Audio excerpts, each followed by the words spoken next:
반갑습니다. 원빈입니다.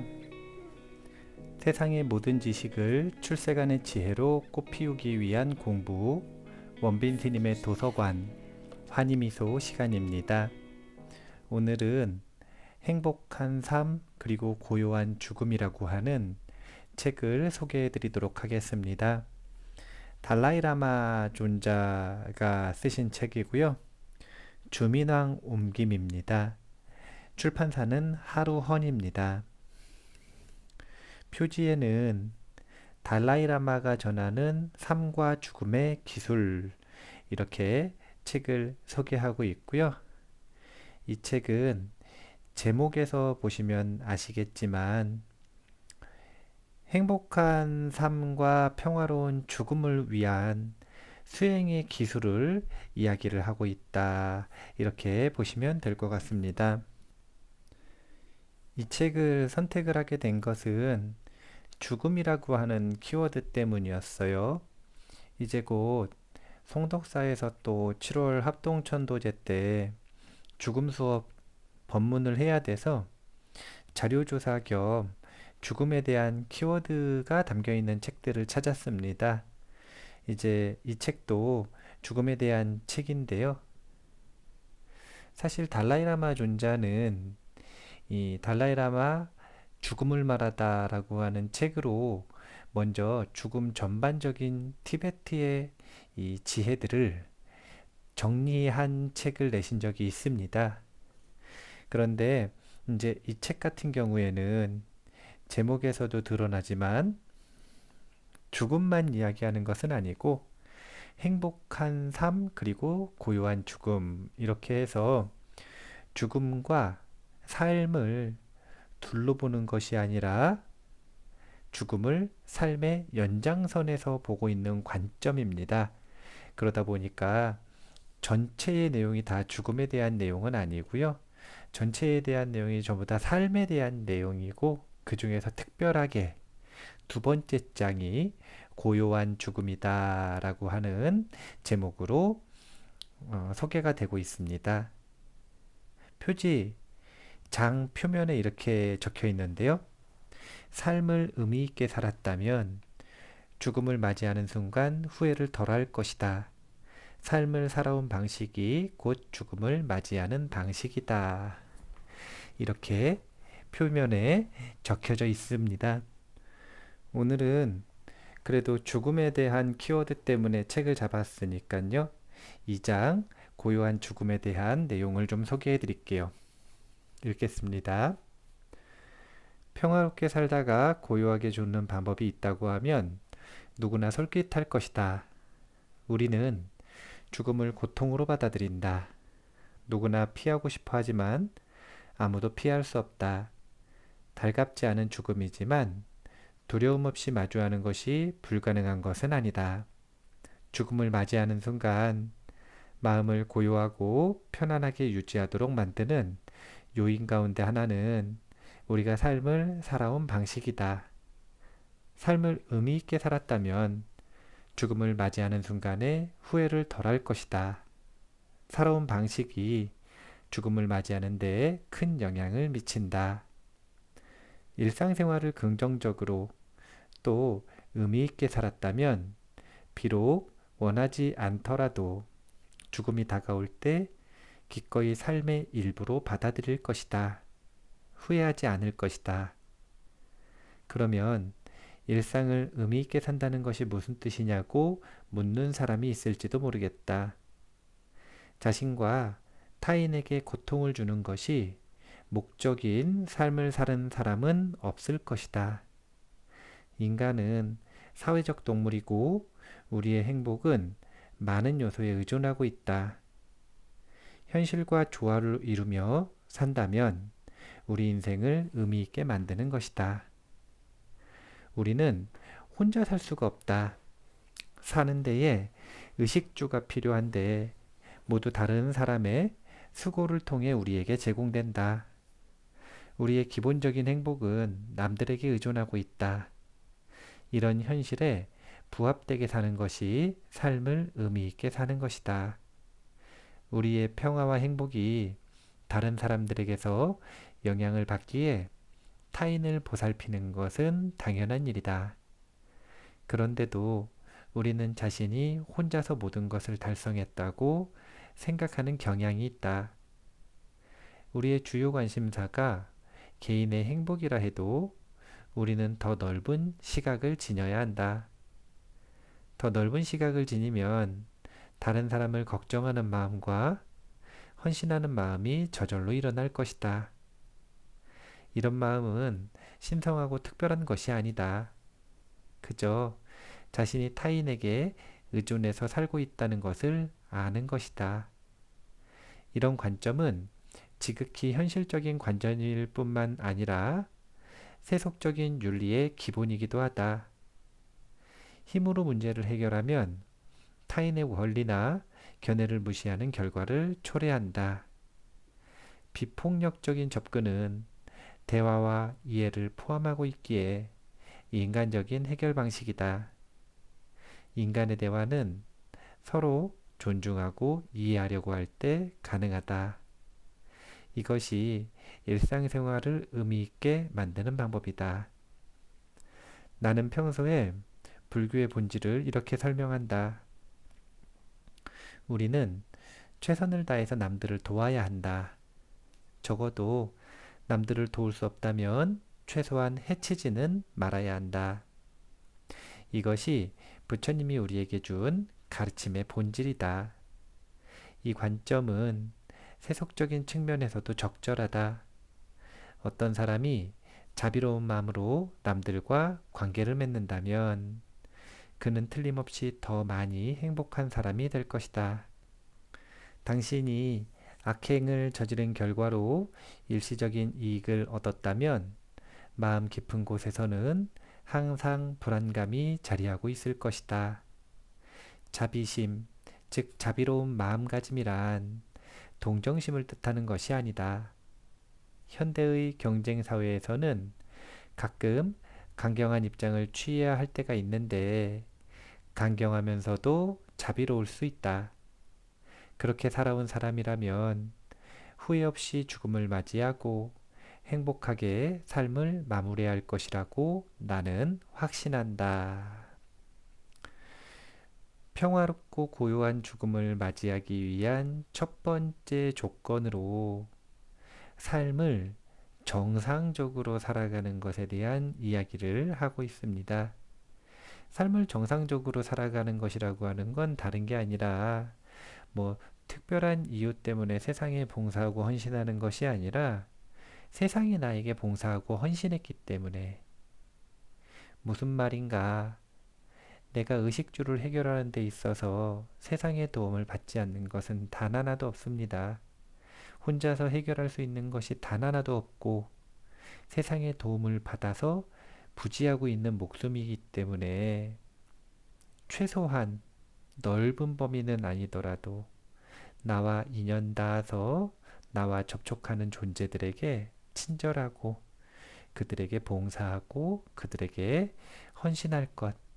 이것이 사람이라면 정상이라는 겁니다.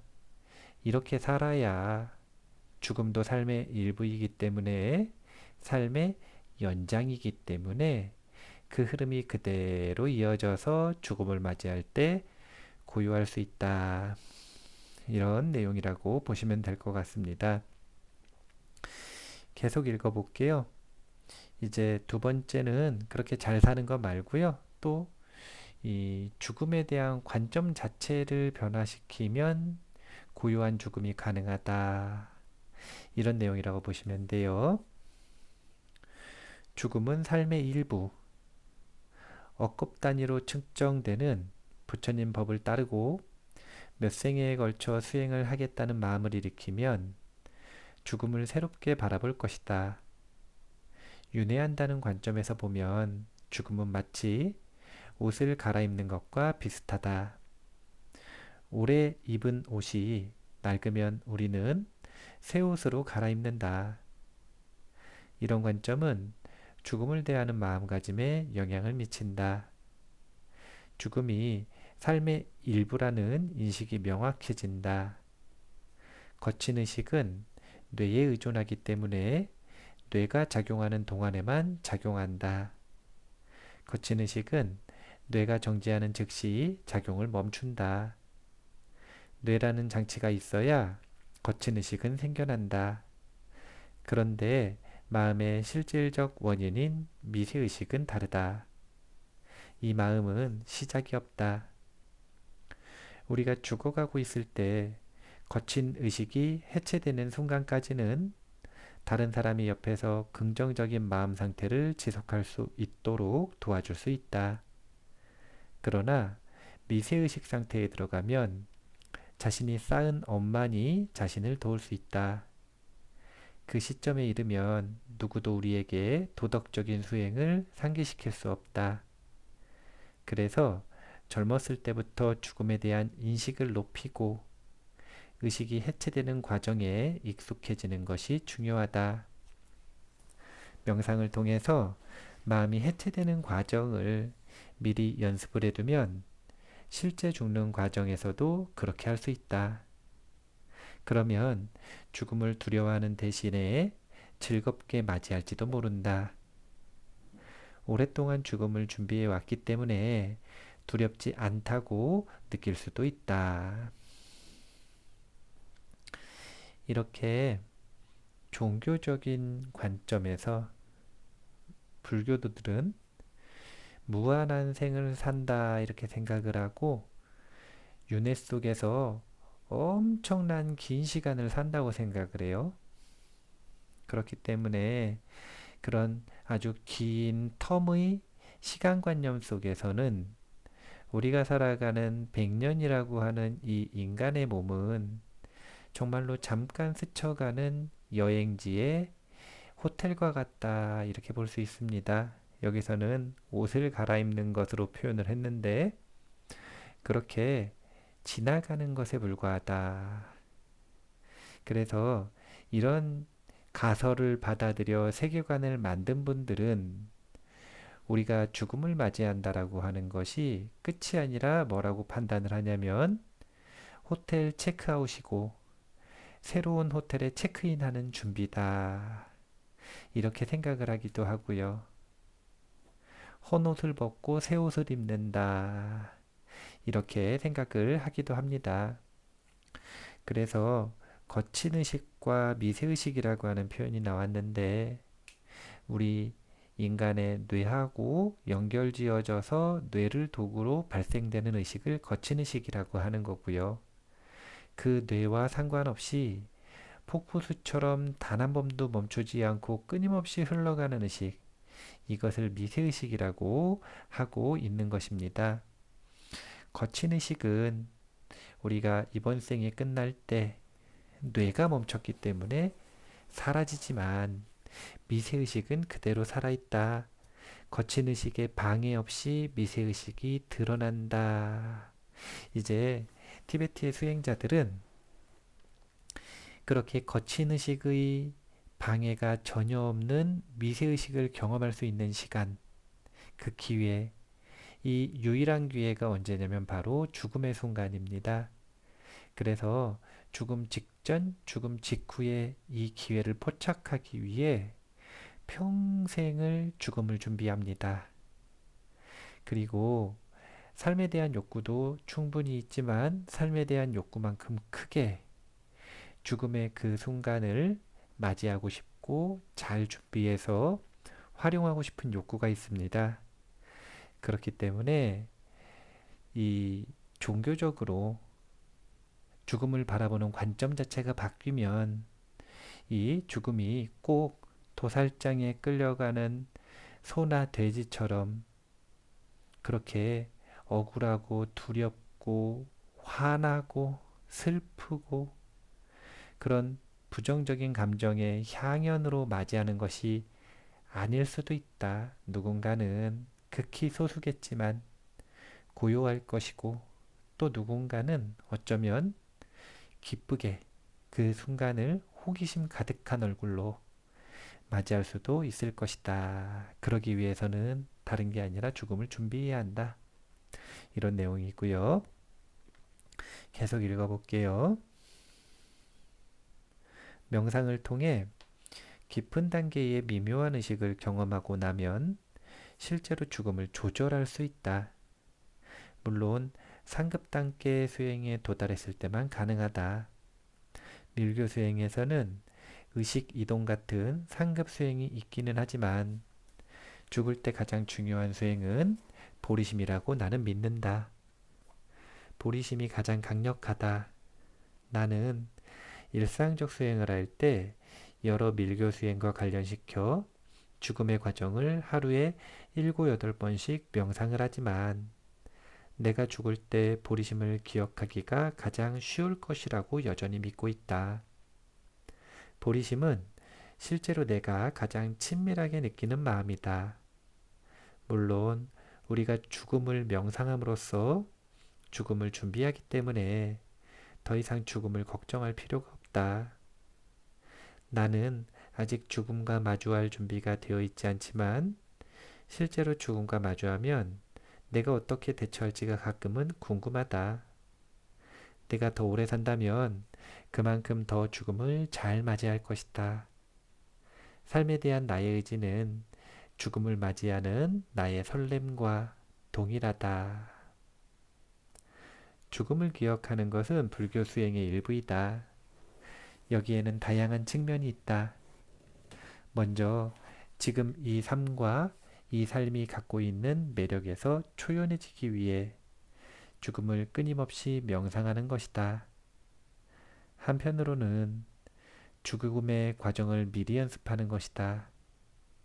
죽을 때 경험하는 다양한 층위의 마음에 익숙해지는 것이다. 거친 의식이 멈춰질 때 미세의식이 드러난다. 죽음의 과정을 명상하는 것은 이 미세의식을 더 깊이 경험하기 위한 것이다. 그래서 중요하다. 죽음은 이 몸이 어떤 한계를 지니고 있음을 의미한다. 이 몸이 더 이상 유지될 수 없을 때 우리는 죽어서 새로운 몸을 갖는다. 죽고 나면 더 이상 이 몸은 존재하지 않지만 이 몸과 마음의 결합체였던 기본 존재, 즉 자아는 죽은 다음에도 지속된다. 미세한 몸은 남아있다. 이런 관점에서 보면 그 존재는 시작도 없고 끝도 없다. 이 존재는 부처의 경지에 이를 때까지 남아있을 것이다. 이런 내용들에 대해서는 죽음 수업 시간에도 자세하고 광대하게 다뤘지만 간단하게 요약해서 이야기를 해드리자면 정말 인류의 많은 사람들이 착각을 하고 있는 내용 중에 하나가 바로 죽음입니다. 우리가 죽음이라고 하는 것이 일어나는 순간을 보면 누구도 죽음의 그 순간을 경험할 수가 없어요.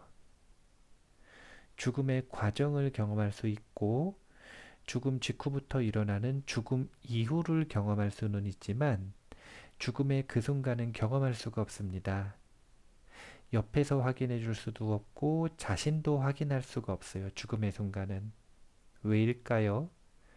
옆에서는 나의 경험을 확인할 수 없기 때문에 그리고 나는 죽었기 때문에요. 내가 죽어야 죽는 거니까. 그래서 사실은 우리가 죽었다, 태어났다, 죽었다, 태어났다 한다고 착각하고 있지만 그것은 진짜 죽음이 아니라 가짜 죽음이다. 그렇다면 진짜 죽음은 언제인가? 그것은 단 하나. 이 시작도 끝도 없는 윤회가 끝나는 순간. 여기서 미세한 몸이 남아있다라고 이야기를 하죠. 자아는 죽은 다음에도 지속된다. 미세한 몸은 남아있다. 이 미세한 몸, 자아가 정말로 죽음을 맞이하는 순간, 그 순간을 해탈한다 이렇게 표현을 합니다. 열반에 이르른다 이렇게 표현을 합니다. 그래서 진정한 죽음이란 윤회 세계가 끝나는 순간 단 한순간뿐이고 그리고 그 순간은 자아가 아니라 우리가 이 미세의식, 우리의 마음의 본성에 초점을 옮겨서 인식을 할 수 있는 능력을 갖추고 있기 때문에 자아가 죽음을 맞이하는 것을 마음의 본성의 인식이 깨어있는 채로 경험을 할 수 있게 됩니다. 그래서 진정한 죽음이자 진정으로 죽음을 경험하는 단 한순간은 깨치는 순간밖에 없다. 그 외에는 생사가 전부 거짓말이다. 이렇게 생각을 하시면 될 것 같습니다. 그래서 이 달라이라마 존자도 삶의 일부분으로서 죽음을 바라봐야 한다라고 하는 이야기를 하고 있는 거고요. 제가 죽음 수업을 통해서 정말 지속적으로 반복해서 강조하고 있는 내용은 죽음과 삶은 공통점이 있다는 것입니다. 그것은 죽음과 삶이라고 하는 하위 카테고리는 그것보다 더 상위 카테고리인 경험에 포함된다는 것이에요. 즉, 삶도 경험이고 죽음도 경험이다. 그래서 삶과 죽음은 차별이 없다. 그냥 경험일 뿐이다. 이런 관점으로 바라볼 때 우리가 죽음을 더욱 진실하게 바라볼 수 있을 것이다. 이런 내용들을 기억을 하시면 좋을 것 같고요. 다음 꼭지로 넘어가서 내용을 소개해 드릴게요. 죽음을 명상하는 이익과 손해입니다. 부처님께서는 제자들에게 죽음을 자주 명상하라고 정말 많이 강조하셨습니다.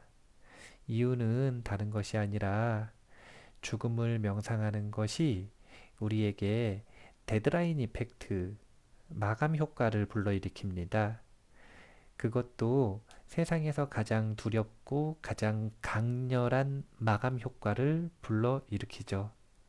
우리가 죽음을 외면하지만 않는다면, 죽음을 너무 두려워하지만 않는다면, 이 죽음이라고 하는 마감 시간을 잘 활용할 때 우리의 삶은, 생애는 생기가 넘치게 된다. 이런 내용들을 한번 잘 이해를 하셨으면 좋겠습니다. 본문을 읽어볼게요. 죽음을 명상해서 얻는 이익과 그것을 무시해서 입는 손해를 제대로 아는 것은 도움이 된다. 첫째, 우리로 하여금 열심히 수행하게 하는 것은 무상과 죽음에 대한 명상이다. 죽음에 대한 명상은 우리를 눈뜨게 한다. 조만간 이 세상을 떠나야 한다는 사실을 자각하면 우리는 다음 생에 관심을 갖게 된다. 이 자각은 자동적으로 수행을 하도록 만든다. 둘째, 죽음에 대한 명상은 수행을 지속적으로 하도록 하는 강력한 장치이다.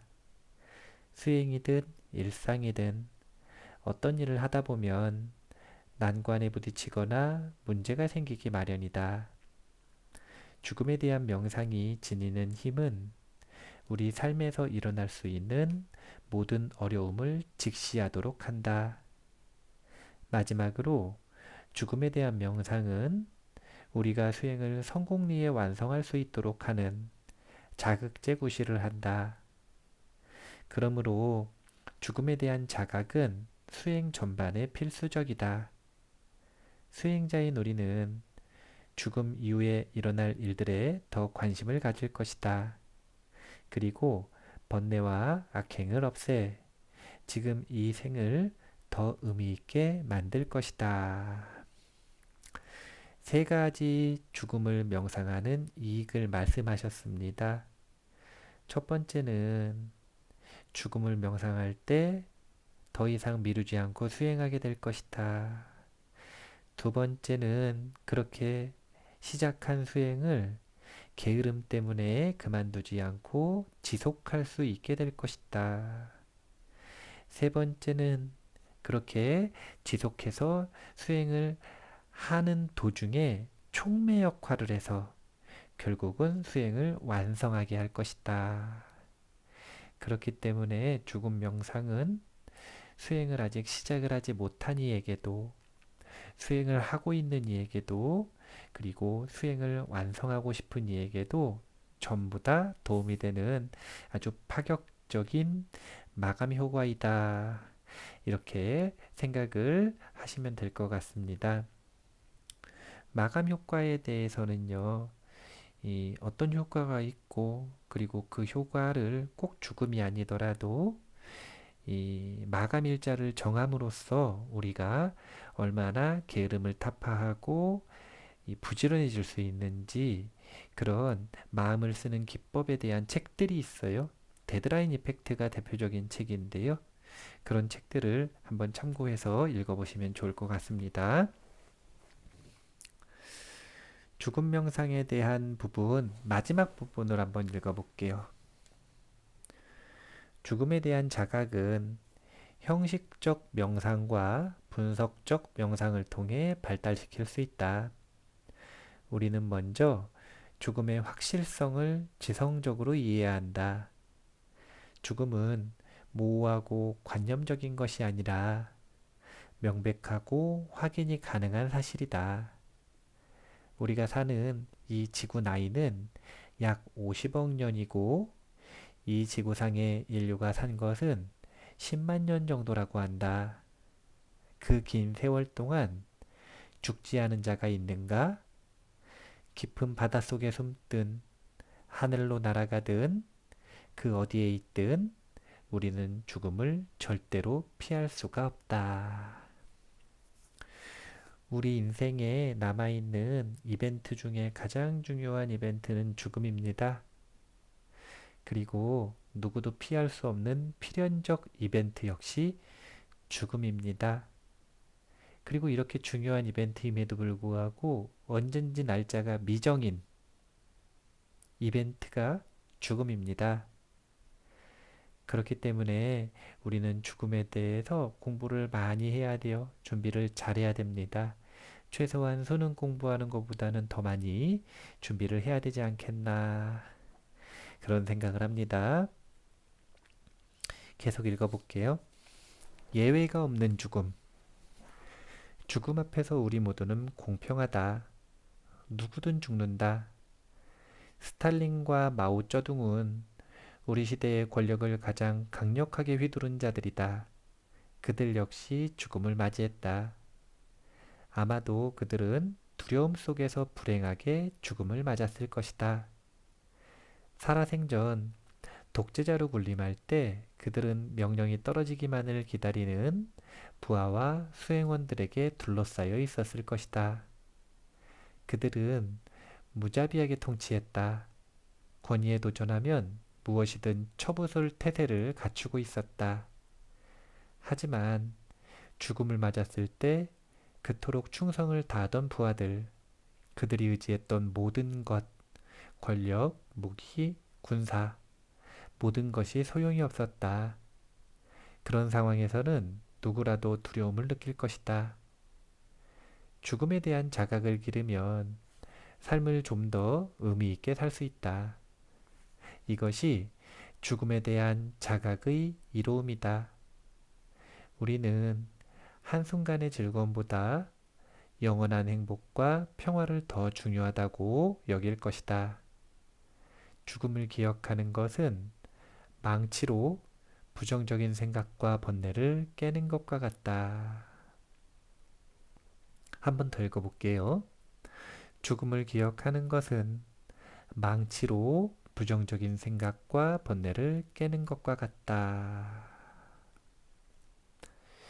누구도 예외 없이 분명히 죽음을 맞이합니다. 이것은 정말로 예외가 없습니다. 그리고 죽음을 맞이할 때 우리가 살아생전에 가치 있게 생각해서 사로잡혀서 추구하는 것들은 아무런 가치를 갖지 않습니다. 우리의 소유물은 그 무엇도 나를 도와줄 수 없고, 나와 진실하게 인연을 맺었던 관계들도 그 누구도 나를 도와줄 수 없습니다.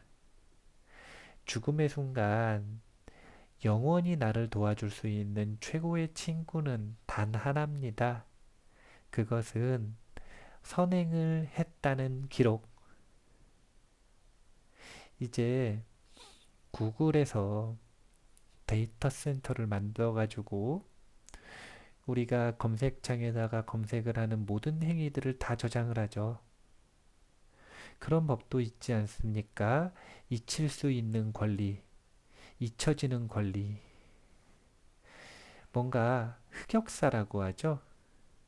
좀 잘못한 행위들이 있으면 그것들을 지워줬으면 좋겠는데 그것들을 구글에서 본인들의 소유물로서 정보를 지니고 있습니다. 그것을 치워주지 않아요. 구글만 그럴까요? 그렇지 않습니다. 원래 이 세상이, 원래 이 세상이 우리가 놓치고 있는 우리의 망상들까지 전부 다 저장을 해놓고 지워주질 않습니다. 우리의 행위는 선한 행위든 악한 행위든 혼자 있을 때의 행위든 남들이 볼 때 하던 행위든 나쁜 짓을 해서 처벌을 받았든 아니면 운 좋게 잘 숨겨서 넘어갔든 상관없이 전부 다 기록이 됩니다. 그리고 그 모든 이인은 과를 낳습니다. 그런 인과율에 따라 우리의 죽음 이후의 경험들이 정해지는데 이에 따라 펼쳐지는 경험들을 우리 친구들은 하나도 바꿔줄 수가 없다라는 것이죠. 오직 내가 과거에 행했던 나의 선행, 이것을 복이라고도 하고요. 공덕이라고도 하고요. 행운이라고도 하고요. 그리고 운명이라고도 합니다. 대운, 뭐 이런 것들 다 이 과거의 공덕, 선업으로부터 비롯되는 것들입니다. 오직 나를 도울 수 있는 영원한 친구는 선행, 선업뿐이다. 이것을 기억하게 하는 것이 바로 죽음에 대한 공부입니다. 꼭 기억을 하셔야 될 것 같고요. 마지막 순간 몸과 마음에서 일어나는 것들 이 부분을 한번 읽어보기로 할게요. 죽어가는 마음에서는 어떤 일이 벌어지고 있을까? 병상에 오래 누워 있었다면 마음도 나약해졌을 것이다. 활동적이고 총명했던 사람조차도 두뇌 활동이 둔해지고 기억력도 쇠퇴했을 것이다. 가까운 사람들 이름마저 기억을 못할 수도 있다. 때로는 극심한 고통으로 짧은 기도문도 외우지 못할 수도 있다. 이렇게 악화되면 희망을 잃기 시작하면서 살려는 의지와 결심에도 영향을 미친다. 다른 치료법은 없는 것인지, 왜 이런 고통과 시련을 겪어야 하는지 등을 생각하기 시작하면서 살 가망이 없다는 결론을 내릴 것이다. 회복도 안 되고 죽지도 않는 우리를 보면서 가족들은 지쳐간다. 제대로 된 보살핌을 받기는 점점 더 어려워질 것이다. 우리의 몸은 서서히 온기를 잃고 통나무처럼 뻣뻣해진다. 과거 위대한 수행자들이 말했듯이 우리가 먹게 될 마지막 식사는 보약 한 모금이거나 삼키기 어려운 약일지도 모른다. 마지막 듣는 말은 경전을 암송하는 소리이거나 애도하는 울음소리일 것이다. 말로 다 표현할 수가 없다. 만약 부자라면 여전히 재산 걱정을 하고 있을지도 모르겠다. 빌려준 돈을 못 받아 안타까워하거나 유산 분배로 고민을 할지도 모른다. 이루다 말할 수 없는 걱정과 고통에 휩싸여 있을 것이다. 마지막으로 몇 마디 말이라도 해보려고 하지만 말소리는 입 밖으로 나오지 않는다. 말할 힘조차 바닥났을 때 입술만 달싹댈 것이다. 그 모습은 참 애처롭고 가슴 아프다. 이 비참한 상황에서 우리 몸을 구성하고 있는 요소들이 서서히 해체되기 시작할 것이다. 여러 가지 환각에 시달린다. 땅속으로 가라앉는 느낌이 들거나 높은 곳에서 떨어지는 느낌이 들지도 모르고 화끈거리는 느낌이 들지도 모른다. 몸에서 물의 요소가 빠져나갈 때 눈과 코는 움푹 들어가고 죄어들고 혀는 건조해진다. 단단한 요소들이 해체될 때 몸은 앙상해진다. 불의 요소가 해체될 때 몸이 차가워진다. 바람의 요소가 해체될 때 몸을 움직일 수 없으며 호흡은 힘들어진다. 숨을 가쁘게 쉬다 마지막 숨을 헐떡거리며 마실 것이다. 심장박동이 멈추면 몇 분 안에 뇌작용도 멈춘다. 그러면 의학적으로 사망자로 간주된다. 이렇게 되면 여기서 말한 대로 의학적으로 사망자가 된 겁니다. 왜 의학적으로라고 이야기를 분류했냐면 불교적으로는 아직 사망한 것이 아닙니다. 의학적으로는 뇌가 멈추고 숨이 멈췄기 때문에 거친 의식이 사라진 것이고 정말로 죽은 것입니다. 그런데 아직도 미세의식이 남아있고 여전히 온기가 남아있습니다. 천개의 죽음이 내게 말해준 것들이라고 하는 책을 통해서 죽음을 자주 경험하는 간호사들이 죽음 이후에 사람들에게 돌아가신 분에게 온기가 오랫동안 남아있는 경우들을 종종 목격하게 된다 라고 하는 내용을 소개해 드린 적이 있어요. 그런데 전문 수행자들은 이것보다 좀 더 극단적으로 길게 미세의식이 유지되는 경우가 많이 있습니다. 무슨 이야기인가? 의학적으로 사망을 했는데 심장과 몸에 얼굴에 온기가 남아있고 아직 좌선이 끝나지 않은 좌선하고 있는 결과부자 상태에서 그렇게 아직 생이 유지가 되는 그런 경우들이 많이 있기 때문에 불교적으로는 아직 사망이 아니다. 이렇게 보시면 되는데요. 그 부분을 읽어볼게요. 현대의학에 따르면 호흡이 멎고 심장 박동이 멈추면 몇 분 안에 뇌 작용도 정지된다고 한다. 하지만 불교에서 설명하는 바에 따르면 아직 4단계를 더 거쳐야 한다.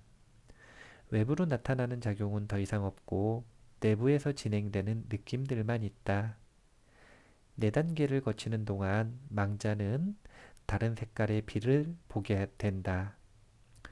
처음에는 희끄무레한 빛, 그 다음에는 불그스름한 빛, 그 다음에는 검은 빛, 마지막으로 무한한 공간의 느낌이 있는데 이것을 명료한 빛이라고 한다.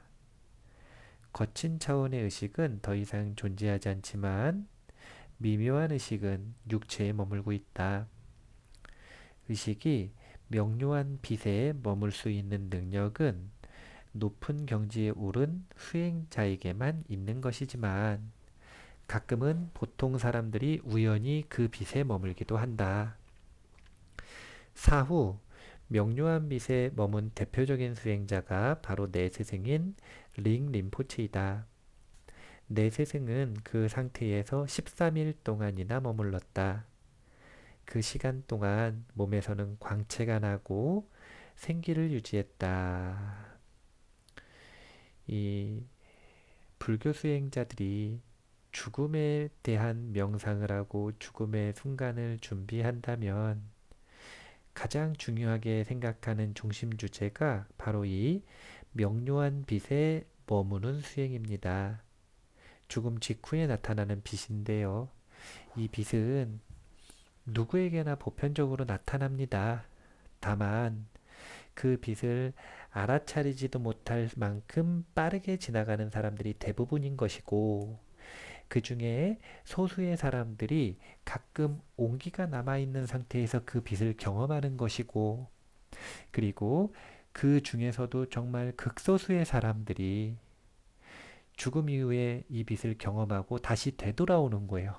이런 분들을 임사체험자라고 합니다. 그리고 그 임사체험자보다도 더 극소수의 수행자들이 13일, 사실은 되게 긴 편이고요. 원래는 보통 7일, 좀 짧은 분들은 3일, 그렇게 앉아서 삶의 마지막 수행을 하고 떠나신다고 합니다. 특별한 경우에는 특별한 수행을 하신 분들은 육체가 분해돼서 떠나시는 분들도 있다라고 이 조사가 되어 있어요. 그런 경험담들이 묘사되어 있는 책도 한번 소개를 해드리도록 하겠습니다. 마지막 부분을 읽어볼게요. 우리가 죽었다고 해서 마른 집이 타버리듯이 그렇게 사라지는 것은 아니다. 마음의 연속체는 지속된다. 행복한 곳에서 태어날지 불행한 곳에서 태어날지는 우리가 행했던 도덕적 수행에 달렸다. 행복한 곳에 태어날 자신이 있는가? 임박한 죽음을 숙고하지 않으면 수행을 염두에 둘 수가 없다. 수행은 미지를 여행하는 데 있어 안내자와 같다. 일상에서도 우리가 모르는 곳을 처음 갈 때는 경험자에게 조언을 구한다. 지도도 챙기고 어디서 쉬고 어디서 묵을지를 계획한다. 무엇을 갖고 가야 할지도 꼼꼼하게 챙긴다. 물론 다음 생이라는 미지의 세계로 가는 데에는 우리가 살면서 쌓은 경험이 그다지 유용하지 않다. 유일한 안내자는 수행이다. 마음을 철저하게 준비하고 마음을 바꿔야 한다는 의미에서 하는 말이다. 다음 생이라는 미지의 세계로 여행을 떠날 때 어떤 수행이 우리에게 도움이 될까? 바로 선행이다. 우리가 영원히 신뢰할 수 있는 것은 선행이다. 선행을 쌓는 방법은 구체적이다. 10가지 선행을 실천하고 10가지 부도덕한 행위를 하지 않는 것이다. 우리가 선업을 쌓으면 쌓을수록 죽는 순간에 긍정적인 마음 상태를 유지할 수 있으며 좋은 곳에 태어날 것이라는 믿음도 지닐 수 있다. 다음 생에 무엇으로 태어날지는 온전히 자신이 한 행위에 달려 있다. 죽는 순간에 하는 생각과 행동이 다음 생에 우선적으로 영향을 미친다. 숨을 거두는 순간 보리심을 기억하면 저절로 마음이 고요하고 평온할 것이다. 죽음 맞이할 때 착한 마음을 유지했다면 착한 행동을 할 것이고, 그러면 당연히 좋은 곳에 태어날 것이다. 그러므로 불교적 관점에서 인생을 의미 있게 산다는 것은 도덕적인 마음 생태에 익숙해지도록 하는 것이다. 그것이 죽음을 맞이할 때 큰 도움을 준다. 죽을 때 긍정적인 경험을 할지 부정적인 경험을 할지는 일생 동안 우리가 어떻게 수행을 했는지에 달려 있다. 중요한 것은 우리 일상생활을 의미 있게 살아야 하고 평소 마음가짐이 따뜻하고 긍정적이고 행복해야 한다는 것이다. 여기까지가 달라이라마 존자께서 고요한 죽음을 위해 어떻게 해야 하는지 이에 대한 가이드를 해주시는 내용이 포함되어 있는 부분입니다. 이 부분에서의 결론이라고 하는 것은 두 가지 정도인데요. 첫 번째는 죽음에 대한 관점을 바꿀 필요가 있다는 거예요. 죽음은 두려운 것이 아니다. 죽음은 삶의 일부이다. 죽음과 삶은 경험이라고 하는 측면에서 차별이 없다. 우리가 이렇게 죽음에 대한 관점을 바꿀 때, 사실 바꾸려면 죽음에 대해서 공부해야 되는데요. 그렇게 죽음에 대해서 공부하고 준비할 때 우리는 평화로운 죽음을 맞이할 수 있다. 평화로운 죽음을 맞이하는 또 다른 원동력은 바로 선을 행하는 것을 사랑하고 기뻐하는 마음, 그리고 수행하는 마음입니다. 이 두 가지를 통해 선을 실천하고, 즉 착하게 살고, 그리고 마음을 청정히 닦는 메디테이션을 훈련하고, 이 두 가지를 통해 우리가 죽음을 잘 다룰 수 있는 마음의 기술을 배울 수가 있을 것이다. 이런 내용입니다. 수행에 대해서 달라라마 존자가 한마디 이 정신 똑바로 차리라고 조언을 해주시는 부분이 있습니다. 이 부분 읽어드리고 마무리할게요. 수행을 내일로 미루지 말라. 내일부터 수행해야지. 다음 달부터 시작해야지. 내년부터 해야지. 하면서 수행을 미루기만 한다면 인생은 다 지나가고 말 것이다. 지금 하고 있는 일을 마무리한 다음에야 수행을 시작하겠다거나 혹은 맡은 일을 다 끝난 다음에야 수행을 할 수 있을 것이라고 생각한다면 수행할 시간은 결코 오지 않을 것이다. 벌려놓은 일이 많으면 많을수록 마무리해야 할 일도 많다. 세속의 일은 쉴 새 없이 밀려오는 파도와 같다. 과감하게 지금 이 순간부터 수행을 시작하는 것이 더 낫지 않겠는가? 수행을 절대로 내일로 미루지 말라. 이런 내용입니다. 우리가 죽음을 준비한다라고 하는 것은요, 특별한 일이 아니에요. 그냥 똑같은 거예요. 삶을 행복하게 잘 살기 위해 노력하고 공부하는 것과 똑같은 일이고요. 사실은 그 대상의 가치가 조금 다르지만 돈을 잘 벌기 위해 공부하고 실천하는 것과도 똑같고요.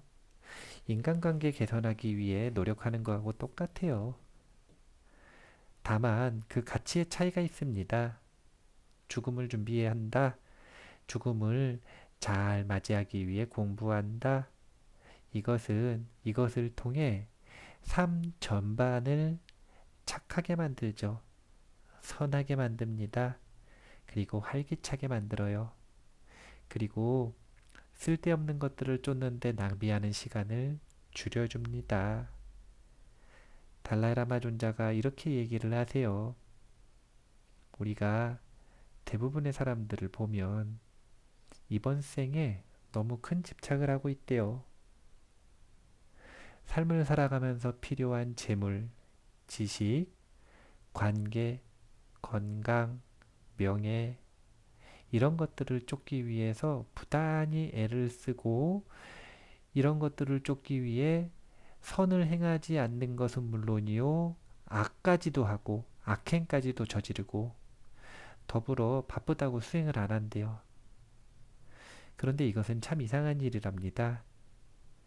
왜냐하면 이것은 마치 뭐가 같냐면 하루 또는 이틀 또는 일주일 동안 머무르기로 한 호텔을 그 속에서 문 바꾸느냐고 애쓰고 그 다음에 책상 고치느냐고 애쓰고 그 다음에 화장실 변기 좋은 거 놓느냐고 애쓰고 마치 일주일 살아가는 호텔에서 정착할 것처럼 그곳에서 절대 떠나지 않을 것처럼 반드시 곧 떠나야 하는 그 호텔을 가꾸는데 애를 쓰고 있는 그런 모습이라고 합니다. 그것보다는 죽음을 기억하고 삶의 진실을 잘 아는 사람들은 여행자처럼 살아간다고 합니다. 호텔에 잘 갖춰져 있는 것들을 무시할 필요는 없죠. 누릴 수 있는 것들은 누려야겠죠. 그런데 그래봐야 결국 떠날 것 아닙니까? 그러면 그것을 더 발전시키기 위해 애쓰거나 다른 사람한테 베풀 수 있음에도 불구하고 호텔에다 모아두느냐고 전전긍긍하거나 그러기보다는 이제 곧 떠날 곳이니까 주어진 것들은 전부 빌려온 것이니까 그것을 가지고 할 수 있는 좋은 경험을 하고 다른 사람들과 그 좋은 경험을 나누고 그렇게 해서 다음번에 체크인할 장소에 오히려 더 신경을 쓰는 여행자다운 태도, 우리가 이 삶을 여행자처럼 살아가기를 권해야 됩니다. 부디 여행자처럼 살아가시면서 하루하루 선에 집중하고 그리고 마음의 청정을 다루는 마음의 기술들을 배우는 수행을 나중으로 미루지 마시고 지금 당장 시작하셔서 부디 고요한 죽음을 맞이하실 수 있기를 바라겠습니다. 마무리할게요. 세상의 모든 지식을 출세간의 지혜로 꽃피우기 위한 공부, 원빈 스님의 도서관 환희미소 시간이었습니다. 감사합니다.